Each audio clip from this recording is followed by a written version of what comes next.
Education within the 21st century has made a radical shift from the traditional industrial style of teaching, whereupon students were treated as vessels that required filling with information, without any thought of questioning or challenging the information that was given to them, or even worse at times, not understanding what they were remembering.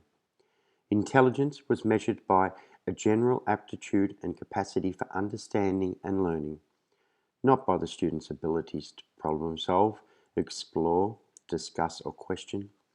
A one-size-fits-all style of teaching was in place without any regard to the individuality of a student.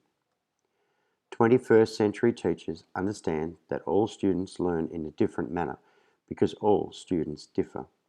Howard Gardner's theory of multiple intelligences helps us as teachers understand the different ways that people learn. With this knowledge, a teacher is in a position to adjust their delivery of information to suit the student's type of intelligence. In doing so, a teacher offers equity to all students. To support the intellectual, social, emotional, and physical development of students, a student first and foremost requires a safe environment to learn in.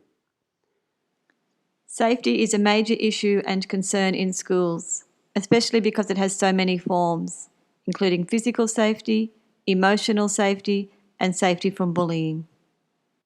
The concern for the safety of a student goes further than merely the classroom. Teachers need to be ever vigilant in monitoring a student's welfare. Abuse outside the schooling community is a constant concern. The Victorian State Government Human Service Department states that meeting the needs of children and making sure they are safe in the family is a shared responsibility between individuals, the family, the community, and the government. Teachers fall into the category of the community. All students need to be empowered with the knowledge and understanding that they do not have a fixed mindset, meaning that their intelligence level is capped, and no matter how much effort they put into learning, they will only reach a certain level of intelligence. Rather, all students need to believe and understand that they have what is known as growth mindset. Having students understand the ability for the brain's neuroplasticity growth through practice is invaluable information for any student.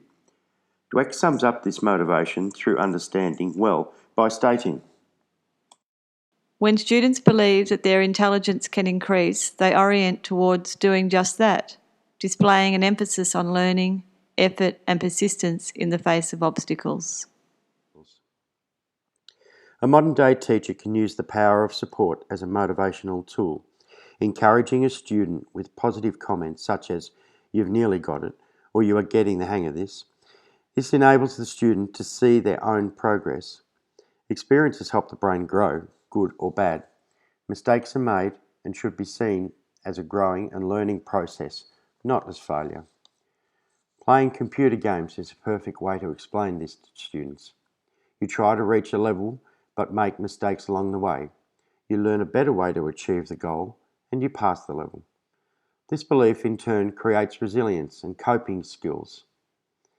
3 recent programs to develop coping skills and resilience in children have become prominent in Australian research literature, they being Get Up, Stand Up, Riding to Resilience on a Surfboard, the Resilience Donut, and the Friends program.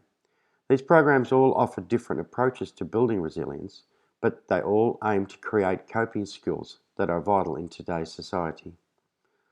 Australian schools encourage an inclusive environment, welcoming all students regardless of their gender, physical, intellectual, social, emotional, linguistic, or other characteristics.